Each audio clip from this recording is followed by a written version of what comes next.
Hi guys, it's Melissa, your plantita abogada here at Tasteful Nodes, coming to you today with an update video. I'm really excited to share this video with you guys just because I'm really excited about this product. So this is not a sponsored post, video, vlog, whatever. It's not sponsored, okay? This is a true, honest to life review of a product that I am infatuated with, and I'll show you why in a minute. And I'll show you why my friends are also obsessed with this stuff too. But first things first, let me get my disclaimers out of the way. One, KKB tayo, kanya-kanyang bayad. For our Westerner friends who've been along with me on this journey, it means we each pay our own way. So I'll be showing you something that I'm really excited about. Please do not spend irresponsibly. We are trying to be responsible plant parents, and that includes paying our bills. So I won't be paying any plant child support. Don't come after me. Number two, I'm not an expert. I'm not an expert by any means. However, the people who develop this product are experts, and they should be the people you refer to as far as factual information that you need to share, should you need to share, right? Yeah. I'll be putting that information down at the bottom of your screen, right across, right? But I'll also have it in the description box down below. However, and it'll bring me to my third disclaimer now, okay? I will be sharing my experiences with this product. So my experiences are unique to myself. They may not be the same things that you see. So like commercials say, you know, the disclaimers, results may vary. Yeah, that definitely applies here. What I would do in your case before I jump in headfirst is do some research on your end, you know, double check, get a second opinion. See who in your area uses this product, see how it works in your area. Definitely don't rely on me for pricing because I am located in Southeast Asia, in the Philippines, and our pricing may be very different from what you see. So yeah, don't rely on me for that. Go local for that, okay? Great. Now that I've got that out of the way, these, my friends, okay, so these are my problem children, and I'll go ahead and explain to you why right now. This Monstera Aurea is my problem child because I propagated it 2 years ago. Yeah, 2 years ago from the mother plant. And it is inside this bottle just a stem of nodes, of bald nodes, right? And it wouldn't stay alive. I kept getting root rot no matter what I was putting it in. And as you can see, it's still struggling. It still has some issues, right? The whites. But it's been giving me new leaves. So these two are new since I actually recorded my Pafcal video, since I moved these guys. So that's a good thing. That's a good thing for this plant especially. It's not dying on me. I think I'm going in the right direction, that guy. Now with this little pot right here, not so much problem children. I only have one problem child here, and it would be this guy right here, burnt leaf right here. This is a variegated Treubii, and I do see some of its variegation. It's not as great as the original leaf, but so this guy was planted at Pafcal. I went ahead and put it on one of my tables over there, and a rat got to it. And I'll zoom in closer so you could see the part that I didn't think was going to grow again, but I left it in Pafcal on the hopes that it would grow, and once the roots are developed, it would actually, you know, like spur some nodes that might be there, and sure enough, it did. So the roots grew. What I thought was a spent node, I was hoping it wasn't because, I mean, the nodes are so close to each other.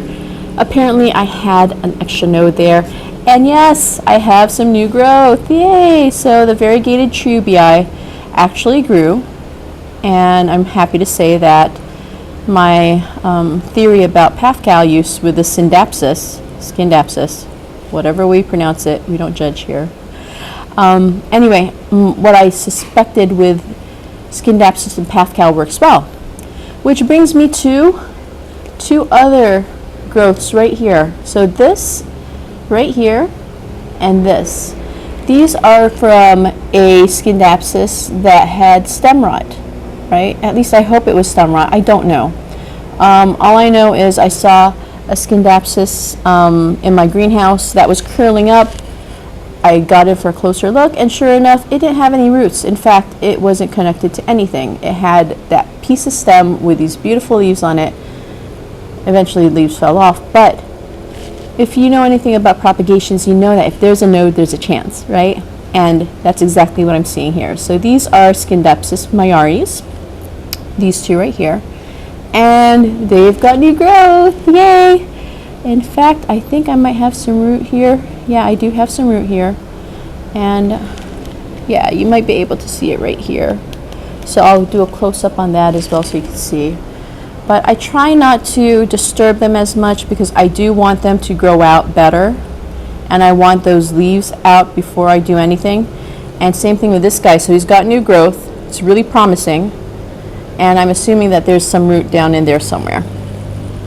Now this guy right here, yep, story of my life with my rats. So this was a Manjula that was also had its stem eviscerated some way. It was just drying up. It was like hanging on, but it wasn't much of a stem anymore.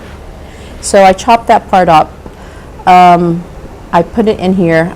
In fact, I have another stem right there that I'm not touching either of the Manjula.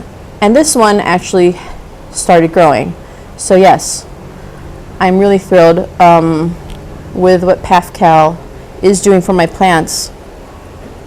It looks like we've got this guy growing out. So we have a Monstera growing in Pafcal really well. We have a Scindapsus growing in Pafcal really well. We have an Epipremnum aureum, a Manjula pothos, growing in Pafcal really well. And over here, these two guys, and there's a reason I have both of them here. These two guys used to be one plant, right? Yeah. This was the base. This was the top of the plant. And it was the top of the plant all the way up to this leaf right here.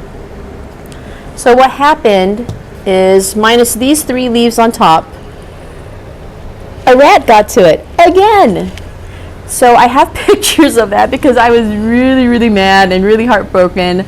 I mean, I was ready to burn down my entire home just to get that rat. I can't say I got the rat, right? I don't know if I did. But he got this thing good, and it hurts. Oh man, you could actually see where he bit into the stem right here. And I mean, it's just painful. So what I did is I went ahead and repotted this into a smaller pot.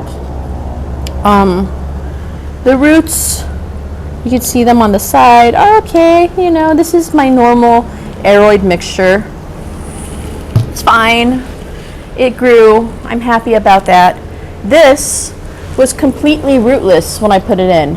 I was heartbroken because I wanted to make a Rhaphidophora collection video, right? Come here, look at this leaf. It didn't have the spot back then. Look at this leaf. It's just gorgeous, and it was such a waste for me to find it chewed up and destroyed, you know, by pests. So I went ahead and put that stem, so these leaves right here, 1, 2, 3, rootless stem into Pafcal, and ta-da! Oh yeah, oh yeah. So Rhaphidophoras, they love Pafcal. Check that out. So aside from these 3 leaves, right, I grew a small little leaf right there, right after I put this in Pafcal, and then I started growing these leaves. I mean, so this is the newest leaf, clearly. It hasn't hardened yet. But guys, look at how much it's grown in Pafcal. It is ridiculous. I mean, I'm just so proud. I am so proud of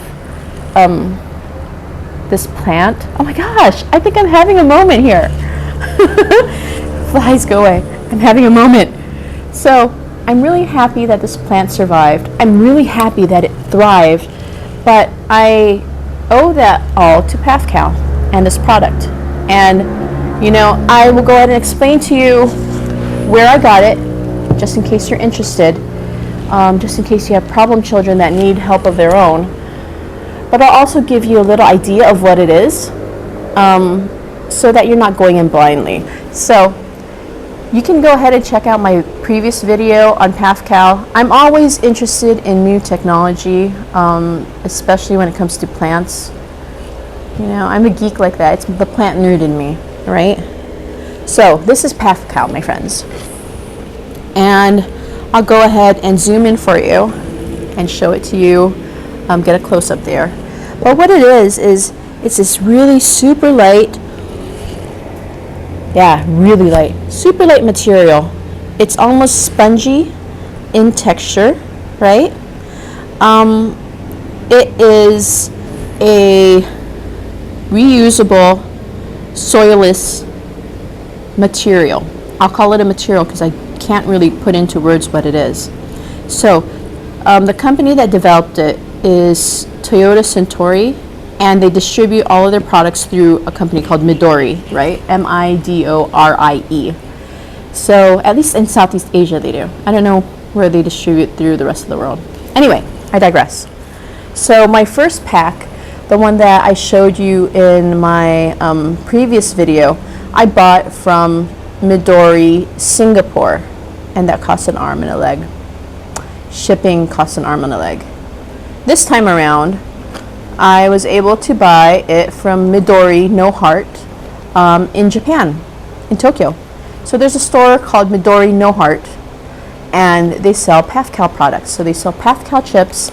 They sell these Pafcal walls, I guess, or chunks, right? So they're built to be like installations, small installations, like I guess the size of this plate, let's say, where you could put plants in, like different plants, and you could just set it on your table. Ta-da, done. Or hang it on your wall. Because Pafcal is super light, you know, so you could hang that on your wall too. But the thing is, I haven't used it yet, so I can't really recommend it or give you advice on the Pafcal chunks or whatever they're called, the Pafcal frames. We're just talking about the Pafcal chips in this video. Now going back to this, it's a soilless material, right? So you know that you don't have to deal with pests who love living in soil. It's non-bacterial. It doesn't grow bacteria on it. I have not seen mold in any of my Pafcal propagations, which is fantastic. Another thing that I get to avoid. If you watch my Monstera Aurea, so the reverted sister plant of this guy, if you watch that video, you know how bad mold and algae could get, right? Oh my gosh, don't even want to talk about it. Just watch the video if you want to see how bad it gets. But these guys don't have mold, and I haven't seen any bacterial growth, which is fantastic. So another thing to not worry about. And pests? No pests, nothing. The only pests I have are rats, and regardless of whether they're in Pafcal or not, the rats are still here, so I wouldn't even blame that on Pafcal. They come in these chip sizes, right? So even if you drop a piece, it doesn't make a huge mess. Pick it up, put it away, put it back. Easy. Cleanup is easy too. And like I said earlier, they guarantee it for 10 years use.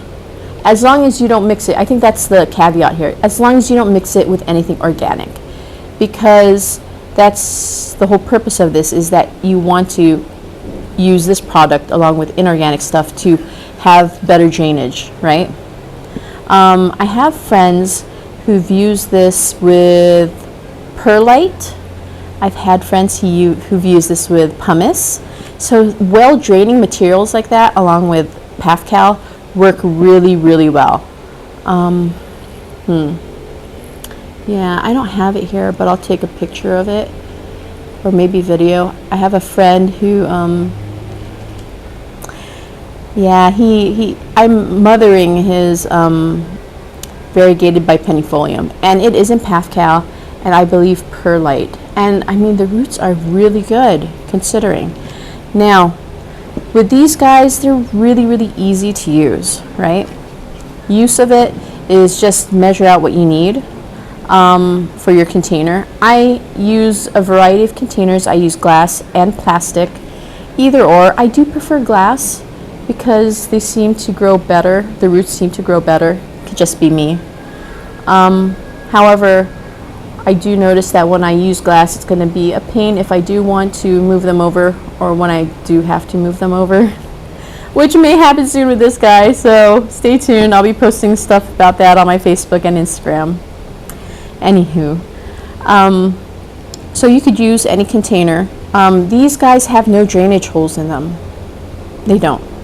I do have a pot of Epipremnum pinnatum cuttings that are in a pot with drainage holes, and it seems to be doing well. So it is definitely something that can be done, right?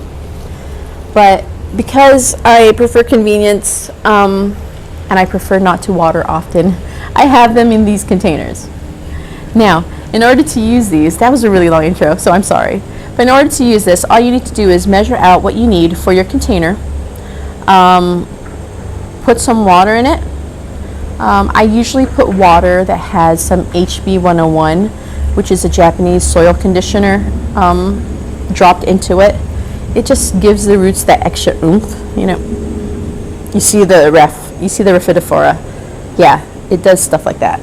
So I use water with HB101 in it, and I just let this soak.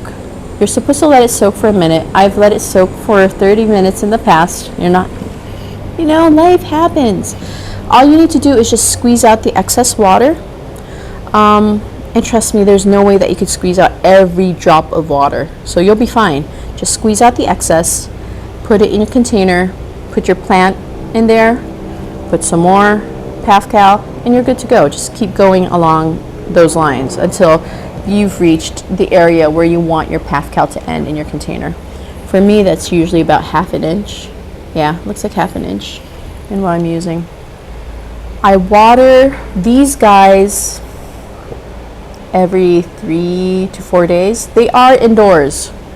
Okay, not this guy. These guys are indoors. And I water them every 3 to 4 days. They're doing fine. I actually watch out for the condensation on the sides of the bottles. And if you see condensation, you know that you still have water, so you're good to go. I just usually leave it until I see that there's less condensation. So like I said, I'm really lazy with the stuff, but it works out really well for me. You know, it works well with what I need. For my outdoor Pafcal that's in a pot with drainage, I water that every other day. So I water it like I would water my other plants. And it seems to be thriving. It seems to be doing well. The nice thing about these is that they're spongy, so they don't hold water. I mean, the water just drips out. But they hold enough water, just enough water for what these guys need, right? Yeah, see, so there's water, right? Oh my gosh, see what I was saying about squeezing the water out? There it is, 1 drop. So it holds water, but it's really, really minimal water, so you won't be wasting a lot, you know. What I do when I water these guys that are in containers without drainage, and I have to thank my YouTube friend for it, right? That would be, shout out to Mama Queen Houseplant, yay! You know, when I was looking for information, she was the only person online who actually had information on Pafcal. So it's thrilling to know that there's a kindred soul out there for me. Anyway, big fan. So her recommendation was to put some water in and then just get the water out, right? Just tip it over, let the water out. And I've been using her advice on that, and it's been working out really well. So that's what I would do for the indoor plants. As far as fertilizing, I have to say I haven't fertilized any of these guys. No, I haven't. And you know, I don't know if I need to. I mean, they're growing so well. You know, it's just, maybe I'll get to the point where I need to, but for now I don't. So with Pafcal also, because it's so light, it provides some good aeration for the roots of your plants. I mean, it's ingenious how they created this product to hold water, but also be light enough to aerate your roots. I mean, mind blown. These guys are kept in the same lighting conditions as they originally were before I put them in Pafcal. So nothing's changed in terms of lighting. So we've gone over the medium, we've gone over how to water Pafcal, we've gone over lighting and fertilizing. Propagation, simple, like the Rhaphidophora right here. All you would need to do is just, cut the node that you want, stick it in Pafcal, moist Pafcal, not drowning wet Pafcal. If you see water at the bottom of your container, you're not doing it right. You need to get that water out, okay? We're not trying to drown our plants. The Pafcal chips will hold enough water that your plants will need, I promise. So that's all I would do for propagation, is just cut, put it in there, let it go. Let it go. Yeah, and that is it. That is it for my update. If this video was helpful to you in any way, please feel free to give it a like. Share it to others like us who are looking for ways to help our plants out, especially our problem children. Feel free to subscribe to my channel. Click that notification bell to get notified of any of my future videos. I do have a Facebook, and I do post some different stuff there. I do post these videos too, notifications of these guys, but I also have other material there. If you are interested, please check me out there. I am on Facebook as Tasteful Nodes. And finally, if you just want to look at pretty pictures, check me out on Instagram. I'm on Instagram as Tasteful Nodes as well. Okay, guys. Until next time, sa uulitin, keep your nodes classy and tasteful. Bye.